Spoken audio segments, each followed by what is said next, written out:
The Home Run Derby is the crown jewel event during the MLB All-Star Weekend. It has had its fair share of memorable moments, mesmerizing performances, and of course, plenty of home runs. Yep, that's out of here.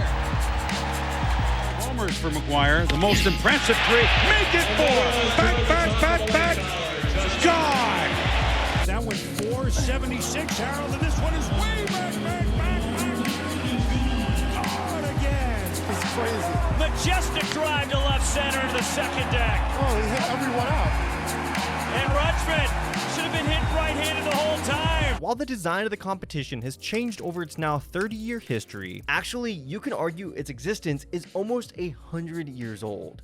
But we'll get to that in a second. The core objective is to hit more homers than your competition, either within a given number of outs or within a designated time limit. When it comes to live sporting events, it is considered to be one of the best, not only for the fact that you're witnessing the game's greats flex their greatest tool, their world-stopping power, but just the sheer spectacle of watching baseballs fly out of the stadium at a breakneck pace. But is it the best live event in sports? Luckily this year, the Home Run Derby happens to be hosted in my home state of Georgia, and you know I would not miss the opportunity to go in order to answer this question for myself. And thanks to today's sponsor SeatGeek, I'm able to purchase these coveted tickets hassle-free. With SeatGeek being MLB's official ticket marketplace, all tickets are guaranteed and instantly fulfilled in your account after purchase. Plus, each ticket is rated on a scale of 1 to 10, so you know when you're getting a good deal. So you see all these green dots here, that means those are some of the best deals, and the red dots over here are some of the worst deals. I really want to see the whole field, so I'm thinking about section 341 here, and SeatGeek's telling me that it's a good deal. And to make things better, you can actually use my code NOMOREFIELDERS10 for 10% off your next SeatGeek order.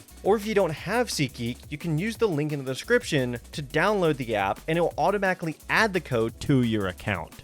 But like I said, NOMOREFIELDERS10, use it at purchase for 10% off your next SeatGeek order. And just like that, we're going to the Home Run Derby. Thank you so much to SeatGeek for making this possible. With that, it looks like we have some extra time, so let's get into some history. Unofficial home run derbies started popping up during Babe Ruth's barnstorming exhibitions. If you don't already know, the great Bambino spent his off seasons going town to town in order to show off his God-given talent. According to his publicist, entire towns would gather in order to watch him do something as simple as take batting practice in their local sandlot. During these batting practices, he would often try and see just how far he could hit the ball. Over the years, several stars of the game, including Ted Williams, Ralph Kiner, and Joe DiMaggio, would compete in something similar to a home run derby, most of the time for charity. And oftentimes, crowds would come packing in order to watch these Goliaths go head-to-head trying to out-homer each other in what was, in essence, a batting practice gentleman's game to them. The first example of the modern home run derby came in 1960, when a game show started airing called Home Run Derby. Filmed during December of 1959 in Wrigley Field, no, not that one because it was probably covered in snow at the time, Wrigley Field in Los Angeles, California, home to the Pacific Coast League's Angels and soon to be one-year getaway to the Major League's expansion Angels. This show was the brainchild of Lou Breslow and Mark Scott, the latter of whom would go on to be its host. Each episode featured two of the game's biggest sluggers going head-to-head in a 9-inning exhibition. Just like the game we're used to, each player had 27 outs to work with. Every non-home run counted as an out, including pitches that they didn't swing at, and every homer counted as a run. The winner would receive $1,000 and would be given the chance to compete the following episode. Somehow, Scott was able to bring in some of the game's best talents, including Prime Willie Mays, Mickey Mantle, Harmon Killebrew, Eddie Matthews, Hank Aaron, Duke Snider, and Frank Robinson. Holy crap, dude. Seriously, out of the 19 contestants Scott brought in, 10 would end up being inducted into the Hall of Fame. And the other 9 weren't just a bunch of ringers either. FYI, every episode is up on YouTube in case you're curious. The show proved to be successful, and with diminished player salaries in a pre-MLBPA world, there was actual incentive for these players to compete and win. Hank Aaron, who finished season 1 with the most earnings because, of course he did, made roughly 38% of his 1959 salary that winter. Unfortunately, Mark Scott died from a heart attack while the show was airing in July of 1960, and out of respect for him and his family, the network decided to not continue with the season 2. Now, while the show was a success, it made the mistake of being a strictly televised event. Not a single ticket was sold for anyone to witness some of the game's best hitters try to outdinger each other for legitimate cash. 25 years later, this wrong was overcorrected when during the 1985 All-Star Weekend, MLB hosted a revival of the Derby as something of a sideshow to the All-Star game itself. I say sideshow because, as I alluded to, they didn't televise the event. This went on for a few years as the event grew in popularity through just sheer word of mouth, when finally, in 1993, ESPN televised its first home run derby. However, it wasn't a live broadcast, as the event took place during the day and premiered the following night. Many remember 1993 being the year the Derby took place in the recently opened Camden Yards, where superstar Ken Griffey Jr. hit the facing of the warehouse deep beyond right field, this being the only known time that has ever been accomplished. And this is what I'm most looking forward to seeing the event live, witnessing all the landmarks around the stadium that these balls are going to be able to travel to. During the regular season, homers average a distance of 399 feet. During the Home Run Derby, that number goes up to around 410 feet, which may not seem like a lot, but in practice, it means we are seeing balls fly to parts of the stadium never seen before.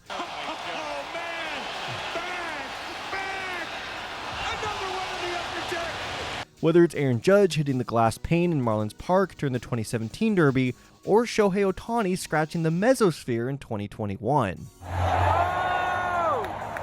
As the years went on, the Home Run Derby grew in popularity. MLB kept tinkering with the format, trying to optimize it for both entertainment and time, throwing some components of gamesmanship out the window in favor of the former. Which honestly, respect to them, because this is meant to be a vehicle for pure entertainment. The biggest change occurred in 2015, when the out system was replaced by a timer, something the average baseball fan could barely comprehend. After years of using a first round bracket, MLB reverted to an open round in order to increase drama. What all these changes really accomplished was maximizing the amount of homers crowds witnessed over the years. We went from seeing a total of 88 homers hit in the 04 Derby to a whopping 225 hit in the 24 Derby, and that one featured known worm killer Alec Boehm. But despite all the changes to the format, some to the detriment of the TV audience in my opinion, please check out my friend and that's Baseball's proposed solution to the format in the description below, the Derby has produced countless memorable moments over the years. The perpetually underrated Bobby Abreu putting his name on the map with a masterful performance in 2005. I'll still never forget Josh Hamilton's first round at Yankee Stadium in 2008, where he hit an at-the-time record 28 homers. I just remember my parents had a guest over. It was someone I never met before, but I just came running downstairs to relay the information to everyone because I was just in pure shock over what I just saw. The enigmatic Yoenis Cespedes beating out the wonderkind Bryce Harper in 2013, Aaron Judge announcing his presence in the streets of Miami in 2017, that same wonderkind Bryce Harper's last significant moment in a Nationals uniform in front of the home crowd during the 2018 Derby, and of course, Pete Alonso making it his World Series 2 derbies in a row. So with all of that history out of the way, let's watch some home runs.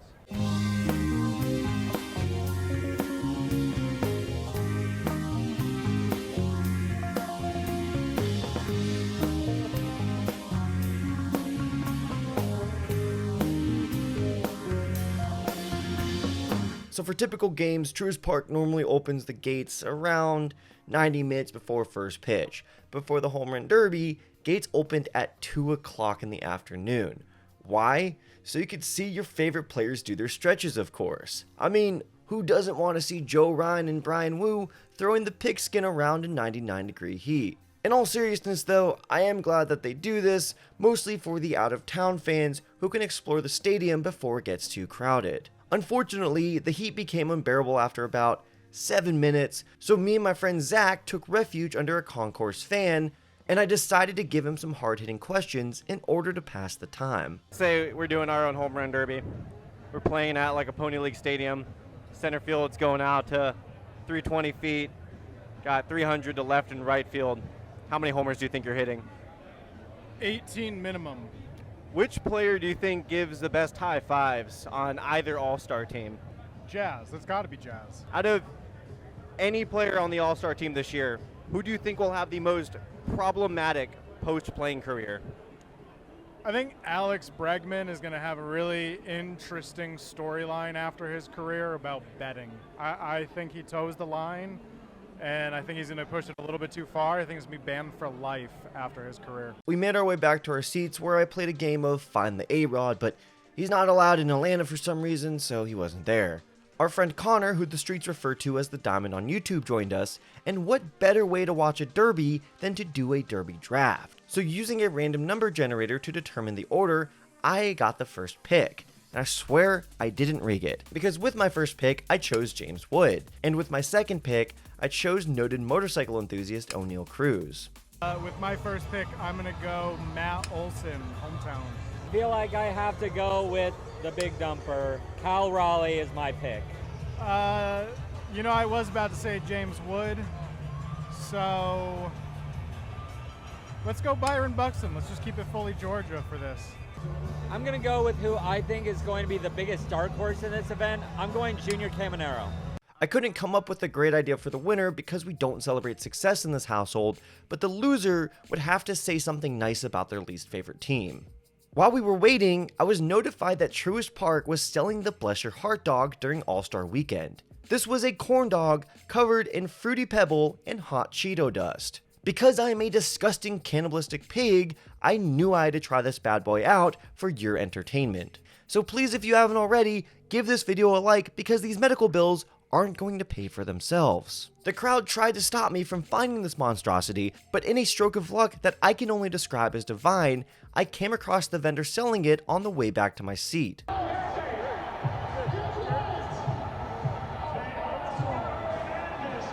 Honestly, it's all right. Don't really get what all the hype is about.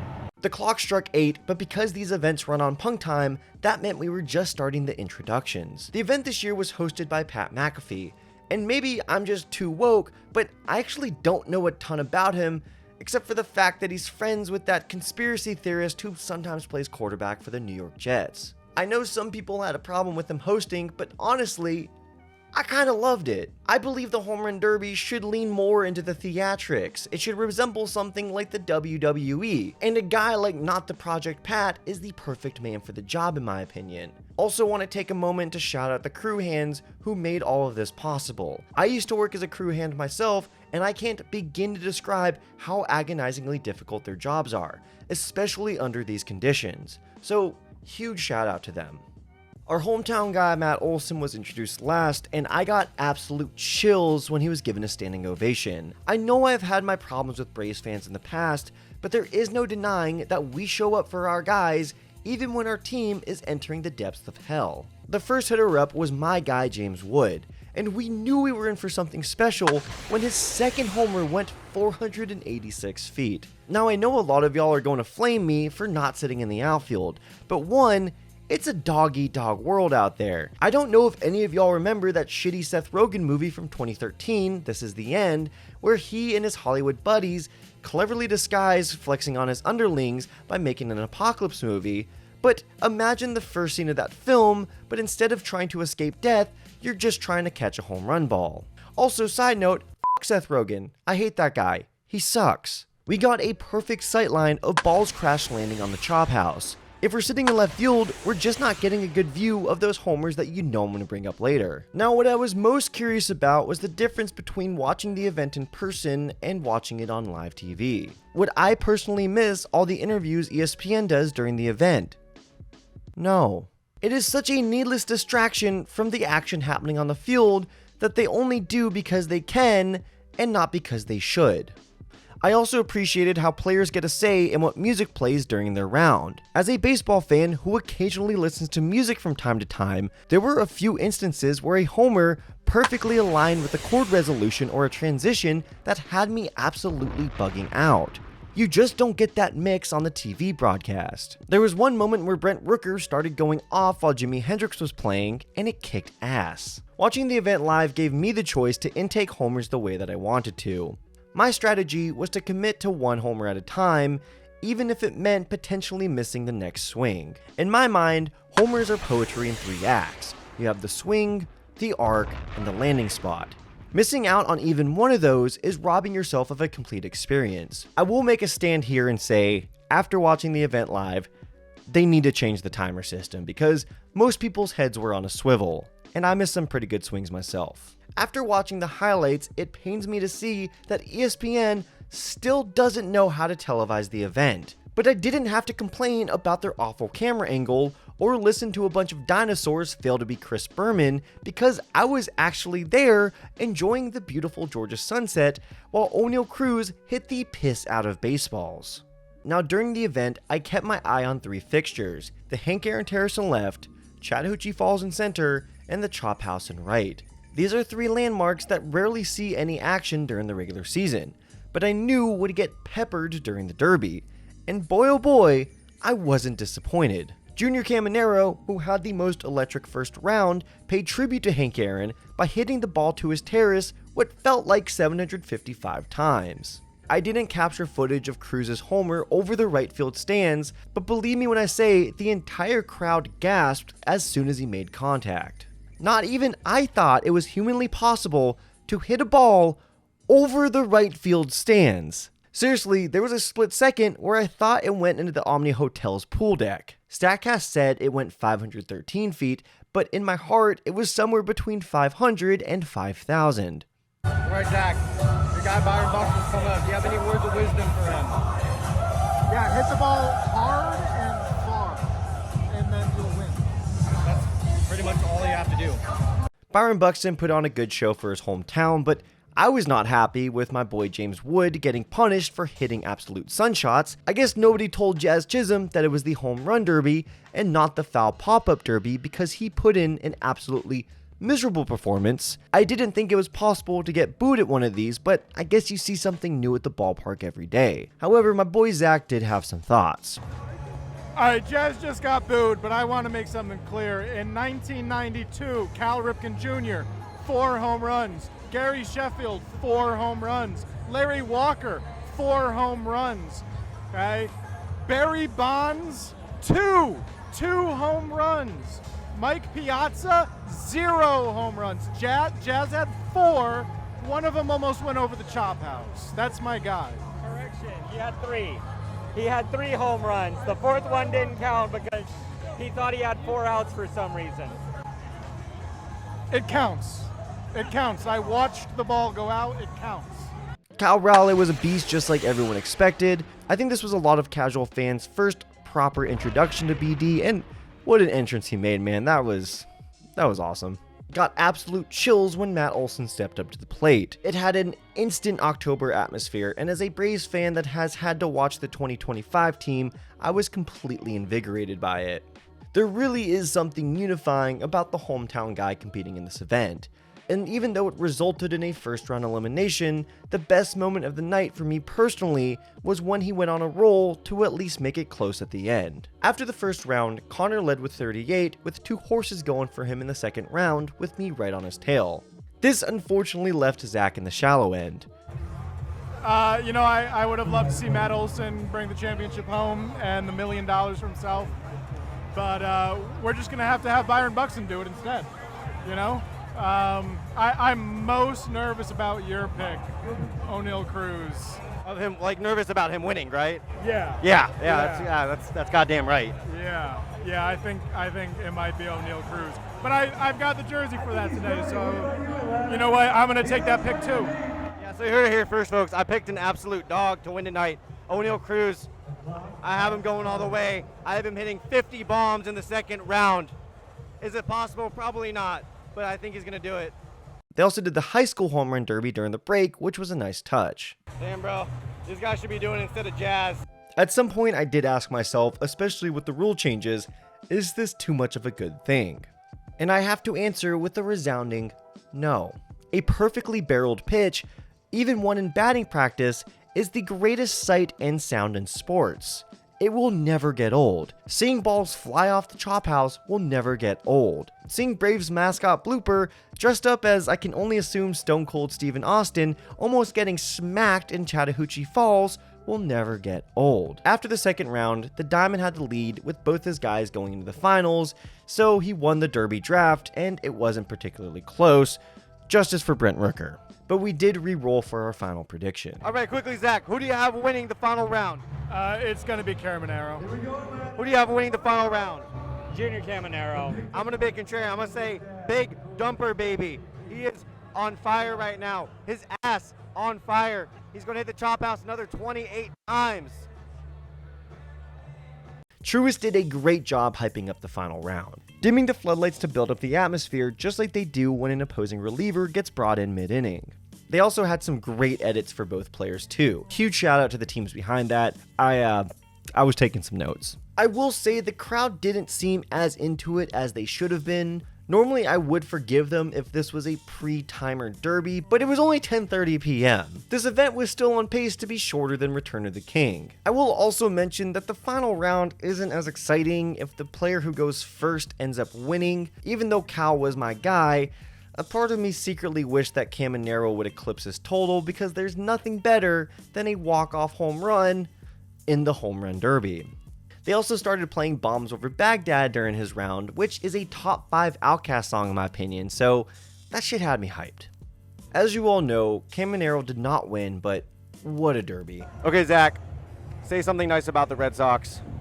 I like their new City Connect jerseys. It's a beautiful color of green. I almost said red, being the Red Sox. But, that's the best I got. They've got a really nice new jersey.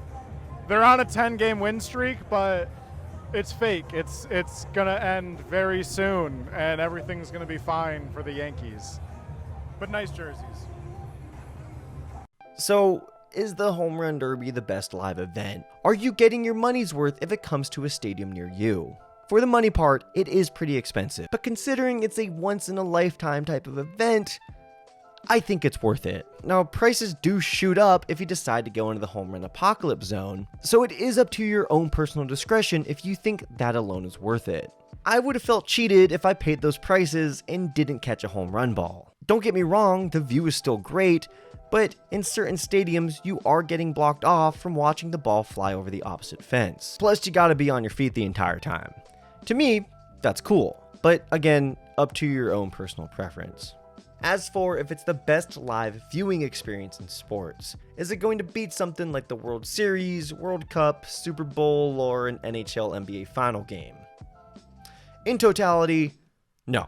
Those are peak. But it's guaranteed to give you a premium sports watching experience, even at its very worst, especially if you're a casual fan. I'll bring up the WWE comparison again. It's designed to be a pure entertainment product that happens to have the best baseball players on earth competing in it. You are guaranteed to see balls fly to parts of the stadium that before you could only imagine. To put it simply, I would rather go to the worst home run derby than the worst Super Bowl or World Series game. It's like drafting the 6'1" shortstop with the cannon of an arm. Even at its worst, you're going to get something out of it. The sight of home runs bouncing around your stadium like ping pong balls is honestly priceless. There just isn't anything else in sports like it, and I recommend going if you ever have the opportunity to do so. This is No More Fielders, subscribe if you haven't already, and thank you for watching.